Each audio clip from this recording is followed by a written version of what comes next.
Hello everyone.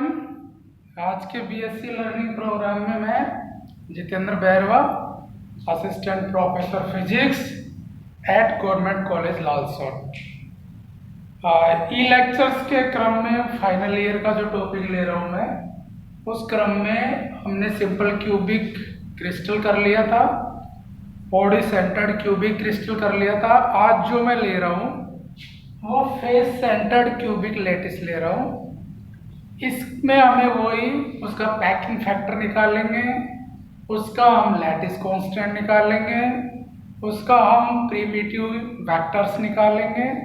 तो देखते हैं कैसे निकालते हैं, क्या इसकी क्या कैरेक्टर्स होते हैं, किस तरह से अरेंज्ड होता है। तो फेस सेंटर्ड क्यूबिक लैटिस में कोष्ठिका जो यूनिट सेल है उसके कॉर्नर पे एक एक एटम तो होते ही है, साथ में कोष्ठिका के सभी फलकों के केंद्र पर भी एक एक एटम होता है। तो एफसीसी में एकक कोष्ठिका में 8 कोनों पर तो होते ही हैं, 8 कोने, 1 2 3 4 5 6 7 8 कोनों पे तो 8 एटम एज इट जैसे सिंपल क्यूबिक में होता है।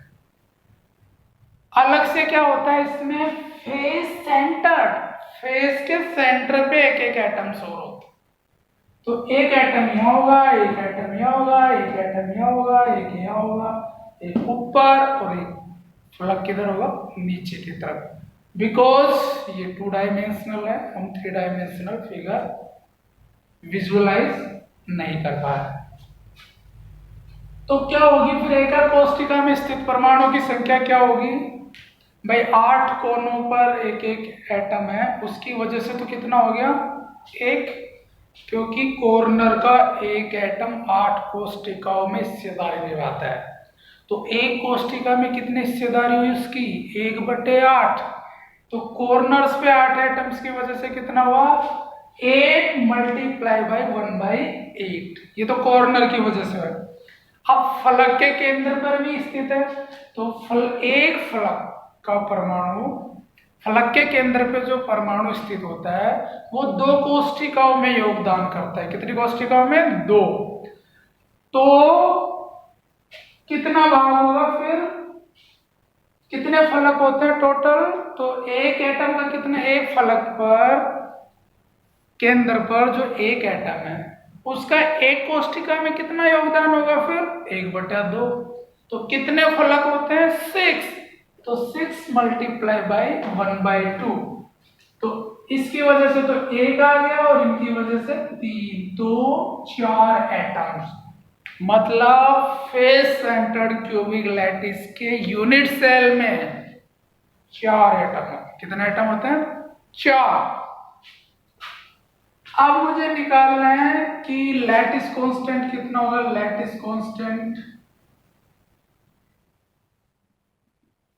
तो जो फेस सेंटर्ड क्यूबिक लैटिस में मैं मान लेता एक फलक है, तो उस फलक के केंद्र पर जो परमाणु होता है वो उस फलक के कोनों के परमाणु को स्पर्श करता है। जैसे मैं ये ले लूं, कोई फलक ले लूं, इस कोष्ठिका का एक फलक ले लिया मैंने, ये तो ये कॉर्नर पर एटम है, ये कॉर्नर पर और केंद्र पे कितना है, ये, तो ये चारों कोनों के परमाणुओं से क्या करेगा, स्पर्श। तो मैं मान लेता हूं कि ये स्पर्श कर रहा है। तो एटम की त्रिज्या कितनी मानते हैं हम, r। तो कितना होगा ये, 2r, 2r तो ये हो गया, और इसकी त्रिज्या, क्योंकि केवल 1/8 ही तो अंदर रहेगा, बाकी तो बाहर, तो कितना, स्मॉल r त्रिज्या, ये स्मॉल, तो कितनी त्रिज्या हो गई है, 4r। तो मैं इस समकोण त्रिभुज को लूं, यदि इस समकोण त्रिभुज को एज लेंथ कितनी होती है, a, तो कितना हो जाएगा, 4r का whole square is equal to a square plus a square. a edge length बोल लो या लैटिस कांस्टेंट बोल लो, तो कितना हो गया, 2a square is equal to 16r square. Therefore a is equal to 8r square, a square is equal to 2 कट जाएंगे, तो a कितना आ जाएगा, a बराबर आ जाएगा 2√2 इंटू तो ये लेटिस कांस्टेंट आ गया। लेटिस कांस्टेंट कितना आ गया? 2√2 इंटू आर। और क्या निकालना है हमको? अच्छा, एक कोष्टिका का आयतन कितना हो जाएगा? Volume of the unit cell. V बराबर क्या हो जाएगा? A cube. अरे unit cell a edge length cube है तो ए क्यूब। ए का मान कितना रखेंगे? 2√2 और इंटू आर, तो आर क्यूब और इसका क्यूब, तो ये तो कितना हो गया? 8 का क्यूब 8 √2 कितना? 2√2 आर क्यूब, तो 16 इंटू √2 आर क्यूब। ये किसका हो गया आयतन? यूनिट सेल का। अब हम निकाल रहे हैं एकक कोष्टिका में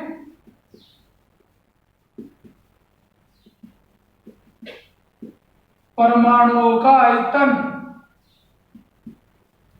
परमाणुओं का आयतन, एकक कोष्टिका में परमाणुओं का आयतन। कितने एटम थे? 4। 4 multiply by 4/3 pi are cube, तो कितना हो गया? 16/3 पाई आर क्यूब। तो ये किसका आयतन हो गया? एकक कोष्टिका में जो परमाणु कितने थे? 4। अब मैं निकाल रहा हूं पैकिंग फैक्टर। पैकिंग फैक्टर का क्या सूत्र होता है?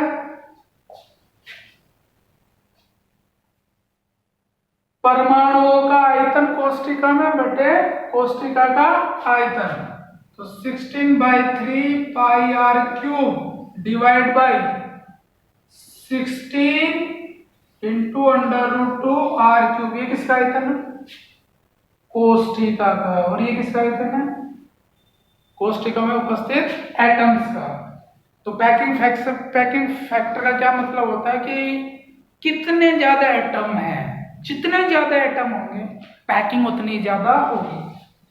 तो 16 से 16 आर क्यूब से आर क्यूब, तो कितना आया? π/3√2। सोल्व करने पर इसका मान आता है 0.74, मीन्स 74%। तो देख लीजिए, सिंपल क्यूबिक में यूनिट सेल में केवल एटम की संख्या थी 1। बेस सेंटर्ड क्यूबिक लैटिस में जो यूनिट सेल थी उसमें परमाणु की संख्या थी 2, तो वहां पैकिंग फ्रैक्शन कितना आता? 68%। सिंपल क्यूबिक में कितना था? 52%। लेकिन यहाँ नंबर ऑफ एटम्स उसी यूनिट सेल में कितने? 4। तो 4 होने की वजह से उसकी पैकिंग बढ़ गई और पैकिंग फैक्टर कितना प्राप्त हुआ? 74%।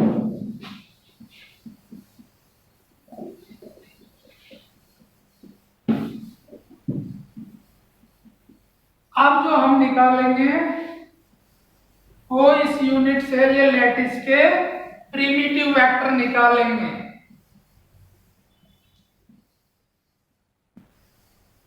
यूनिट सेल के प्रिमिटिव वेक्टर्स, अभाज्य सदिश। तो अभाज्य सदिश के लिए हमने ये यूनिट सेल लिए जिसके कॉर्नर्स पर एटम है और इसमें 6 फलक है। हमने 3 फलक ले लिए। एक फलक तो हमने ये ले लिया, एक फलक हो गया ये, दूसरा फलक हो गया ये, और तीसरा फलक ले लिया हमने ये, जो सामने दिख रहे हैं, जो कि हमको 3 डायमेंशन में बात करनी थी और इन फलकों में 3 डायमेंशन आ जाएंगे। तो जैसे ये कमरा है तो एक फ्लग तो ये हो गया, ये दीवार वहां, उसको अगर हम इस कमरे के एक कोने को अगर हम क्या माने, ओरिजिन माने, तो एक फ्लग तो ये ले लिया, एक फ्लग हमने वो वाली दीवार ले ली और एक फ्लग ये ले लिया, यूं समझ लो 6 फ्लग हो जाएंगे ना इस कमरे के। उस तरह 3 फ्लग ले लिए। 9 अब मैंने इसको इसको ओरिजिन मान के यहां पर जो फ्लग लिया उसका प्रिमिटिव वेक्टर मैंने ए वेक्टर मान लिया। इस फ्लग में जो मैंने पॉइंट लिया जो ये फ्लग के सेंटर पे था उसकी पोजीशन का जो सदिश देखा लैटिस, प्रिमिटिव लैटिस वेक्टर, उसको बी मान लिया। और इस फ्लग में जिसको माना हमने क्या मान लिया, प्रिमिटिव लैटिस वेक्टर सी। अब मुझे इसको मैंने एक्स एक्सिस मान लिया, इसको वाई एक्सिस, इसको जेड एक्सिस, और आई कैप, जे कैप, के कैप इनके यूनिट वेक्टर्स है, राइट। तो हमको ए निकालना है, तो ए इज इक्वल टू कैसे होगा, यहां तक जाने के लिए ये हमारा फ्लग है, तो इस पॉइंट पे जाने के लिए मैं एक्स एक्सिस पे कितना चला, ये a/2, क्योंकि पूरी एज लेंथ तो a है, तो a/2 आई कैप प्लस, और y एक्सिस पे कितना चला, पूरी लेंथ a है तो कितना चला मैं a/2, क्यों केंद्र है, ये फ्लग का केंद्र है, तो a/2 j कैप, ये हो गया। नाउ b वेक्टर निकालना है मुझे, तो b वेक्टर के लिए ये वाला फ्लग है दिस, तो इस फ्लग पे जाने के लिए मुझे कौन कौन से, यहाँ पे जाने के लिए ये तो मैं चला y एक्सिस पे और ये चला मैं z एक्सिस पे, तो चूंकि सेंटर पे है तो आधा आधा चलेंगे a/2, तो a/2 तो मैं चला किस पे, y एक्सिस पे तो j कैप, और a/2 चला मैं z एक्सिस पे तो k कैप। सी वेक्टर निकालने के लिए ये हमारा फ्लग है, इस फ्लग का केंद्र है, यहाँ पे एटम है, इसकी पोजीशन निकालनी है, वेक्टर देना है, उसको प्रिमिटिव लैटिस वेक्टर सी मान लिया। तो सी को कैसे डिफाइन करेंगे, सी के लिए क्या किया आपने, एक्स एक्सिस पे तो चले हम इतना a/2 और जेड एक्सिस पे, तो a/2 तो मैं किस पे चला, एक्स एक्सिस पे, राइट, और a/2 किस पे चला, जेड एक्सिस पे। तो ये मेरे वेक्टर हो जाएंगे प्रिमिटिव वेक्टर्स और एफसीसी।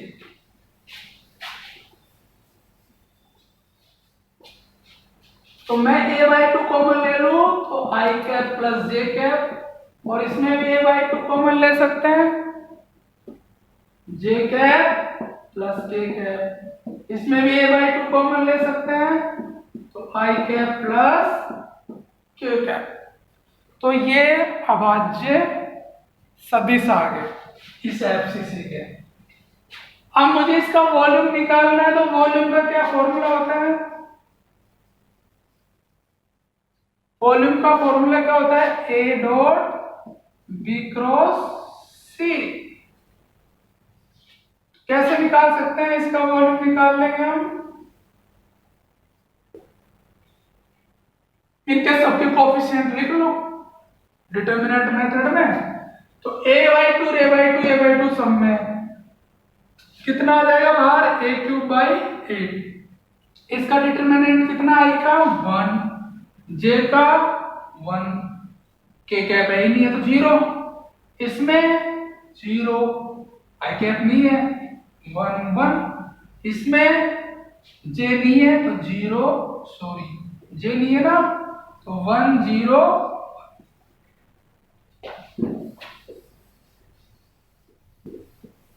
तो इसको सोल्व करने पर वॉल्यूम जो अभाज्य कोष्ठिका डेवलप होगी इसमें, उसका क्या हो जाएगा, a³/8, 1 के लिए सोल्व करेंगे तो 1 लिख देते हैं, सोल्व करो भाई, ये और ये छोड़ देते हैं, 1 माइनस 0 तो 1 आ जाएगा, प्लस 1 के लिए सोल्व करो तो ये माइनस में होता है इसलिए प्लस मिलेगा, तो उल्टा चलो, 0 0 0 प्लस 0,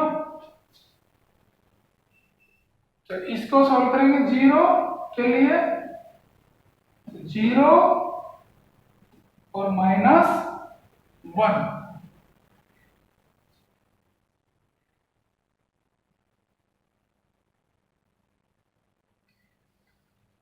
वन के लिए